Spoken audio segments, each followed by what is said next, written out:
Bacaannya wa inna ma farraqa ya Abu Hanifah. Bismillahirrahmanirrahim. Alhamdulillahi rabbil alamin wassalatu wassalamu ala asyrafil anbiya'i wal mursalin wa ala alihi wa sahbihi ajma'in.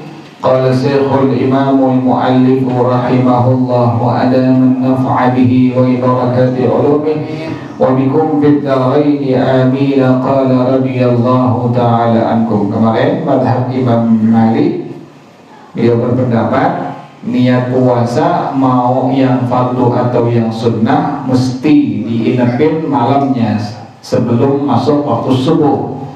Sementara Imam Asy-Syafi'i radhiyallahu an kalau niat untuk puasa yang wajib maka mesti sebelum subuh, tapi kalau yang sunnah boleh ba'da subuh.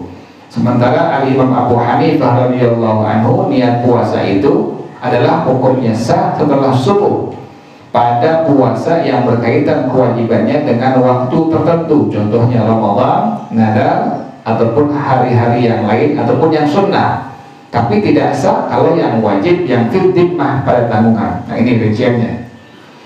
Wa inna ma farraqa Abu Hanifah bainal wajibil muayyani al-wajiba fil dhimmati. Sungguhnya Imam Abu Hanifah radhiyallahu membedakan. Ini ada wawunya nih, kurang wawu tuh. Ada wawunya, kemudian di wawunya ada alif. Bainal wajibil muayyani wal wajibi fid dhimmati, begitu kalimatnya tuh. Ini kurang ya, salah yang nerbitin ya, salah pencetak. Wal wajibi fid dhimmati. Pertama pakai wawu, yang kedua wawunya tambahin alif.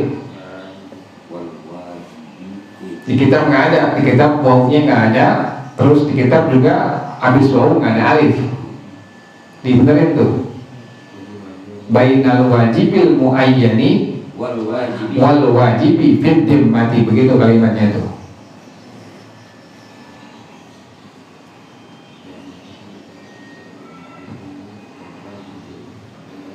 Wa inna ma farraqa Abu Hanifah bainal wajibil muayyani wal wajibi fid dhimmati.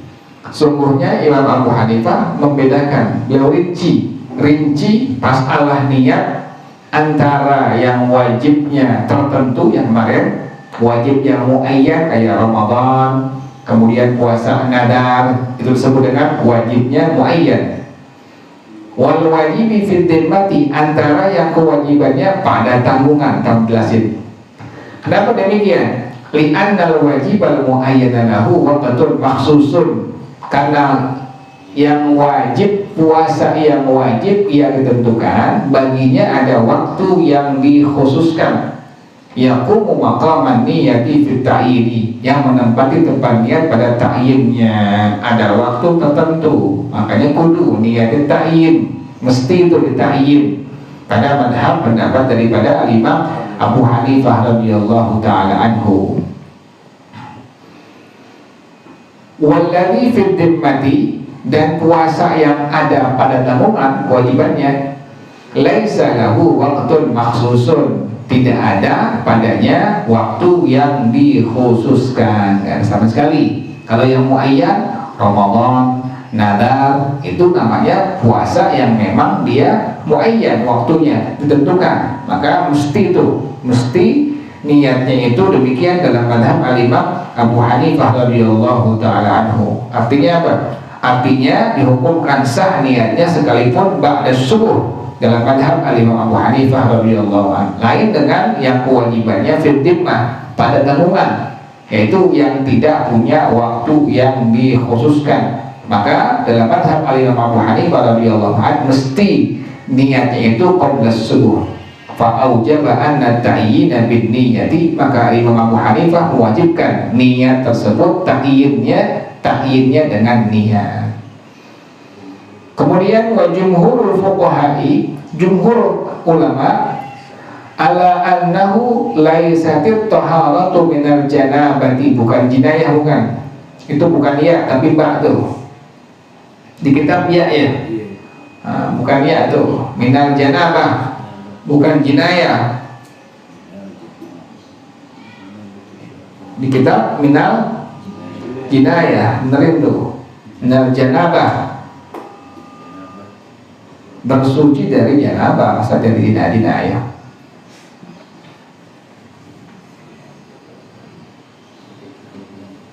Kelebihan itu ya, begitu. Wa jumhur fuqaha'i, jumhur ulama berpendapat annahu laisatit taharatu minal janabati syartan fi sihhati shaumi, bahwasanya tidaklah bersuci daripada hadas syarat untuk sahnya puasa. Nggak mesti udah subuh masih junub, atau orang yang disebut dengan junub atau hadas disebut dengan janabah, ini bagaimana hukumnya? Nggak masalah. Itu jumhur berpendapat demikian, dihukumkan sah puasanya itu karena bersuci dari hadas janabah bukan merupakan syarat sahnya berpuasa. Kenapa demikian?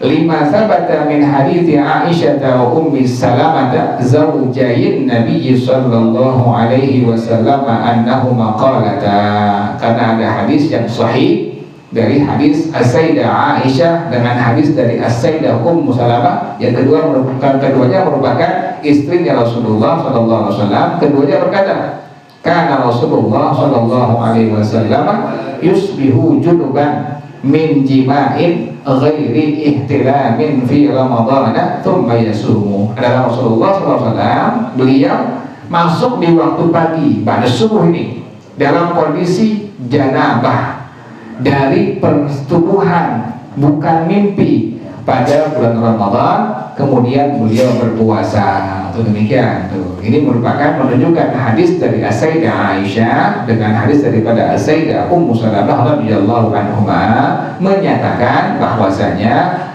bersuci dari hadas janabah bukan merupakan syarat tentang sahnya berpuasa. Jadi nggak masalah ya. Ini pendapat daripada jumhur ulama. Wa minal hujjati, di antara hujjah lahuma bagi keduanya, al-ijma'u, ijma' ulama ala anna al-ihtilama bin nahari la yufsidu shauma, bermimpi basah di siang hari Ramadan tidak membatalkan puasa. Nah, batal puasa siang-siang, sore, pagi, hanya belum masuk di waktu berbuka puasa kita mimpi basah, itu mimpi basah tersebut tidak merusak atau membatalkan puasa kita. Ini merupakan ijma' ulama, dasarnya hadis di atas. Kemudian waruya an Ibrahim an-Nakhai wa Urwata bin Zubairi wa Tawusin annahu in ta'ammada dzalika afsada shaumahu. Riwayatkan dari Al-Imam Ibrahim an-Nakhai radhiyallahu anhu, dari Al-Imam Urwah bin Az-Zubair, dari Al-Imam Tawus radhiyallahu anhum, semuanya berpendapat annahu in ta'ammada dzalika, kalau seandainya ada orang yang sengaja ngajak, memang dia cari-cari mimpi basah, afsada shaumahu, maka dapat merusak, membatalkan puasa. Kalau demikian ada itu, tapi jarang kejadian. Ini pendapat daripada Imam Ibrahim an-Nakhai, Imam Urwah bin Az-Zubair dengan Imam Tawus radhiyallahu anhum ajma'in. Kenapa demikian? Kok berbeda antara jumhur dengan pendapat dari selain jumhur? Tadi jumhur berpendapat mimpi basah di siang hari Ramadan, pagi, sore, artinya belum berbuka puasa, tidak membatalkan puasa. Sementara pendapat dari Imam Ibrahim an-Nakhai, Imam Urwah bin Az-Zubair dengan Imam Tawus radhiyallahu anhu berpendapat apabila sengaja ngajak untuk mencari mimpi basah, maka dihukumkan membatalkan puasanya. Kenapa demikian? Terjadi ikhtilaf seperti itu. Wa sababu ikhtilafihim ma ruya an Abi Hurairah radhiyallahu anhu annahu kana yaqulu, itu sebab adanya ikhtilaf para ulama karena ada hadis dari Sayyidina Imam Abu Hurairah radhiyallahu anhu, beliau mengatakan man asbaha junuban fi ramadhanah, orang yang masuk di waktu pagi hari dalam keadaan junub, orangnya disebut dengan junub, hadasnya disebut dengan hadas janabah. Jadi kalau bilang junub berarti orangnya, kalau janabah berarti hadasnya. Orang yang masuk di waktu pagi hari Ramadan dalam kondisi junub, maka aftara, membatalkan puasa. Itu dalil yang diambil oleh Al-Imam Ibrahim An-Nakhai, Imam Urwah bin Az-Zubair dengan Imam Tawus radhiyallahu anhum ajma'in.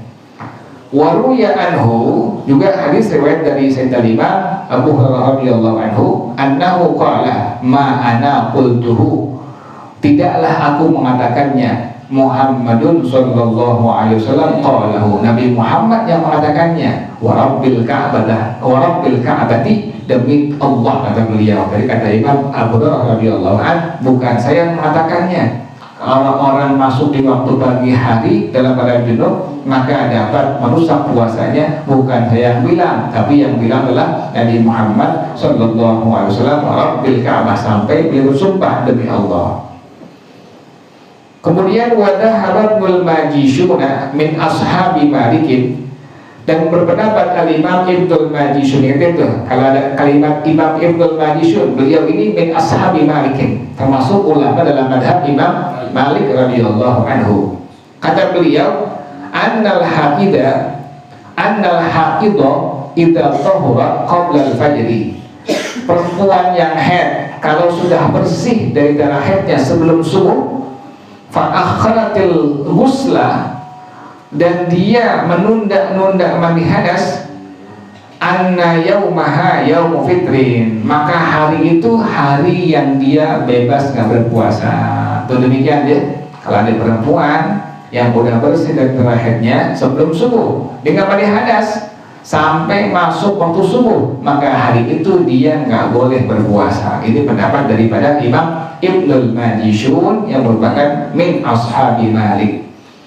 Wa aqawilu haula'i syaddatun wa mardudatun bis sunanil masyhurati tsabitati, dan pendapat-pendapat mereka semua itu adalah syaddah, pendapat yang syaddah, nggak boleh diamalin. Jadi pendapat dari Imam Ibrahim An-Nakhai, Imam Urwah bin Az-Zubair, Imam Tawus, kemudian Imam Ibnul Majishun, semua adalah pendapat yang syaddah, yang syad, nggak boleh diamalkan. Bahkan wa mardudatun, ditolak, bis sunanil masyhurati tsabitati, dengan sunnah-sunnah, hadis-hadis yang populer, yang hadisnya itu hadis yang sahih. Wallahu a'lam bissawab.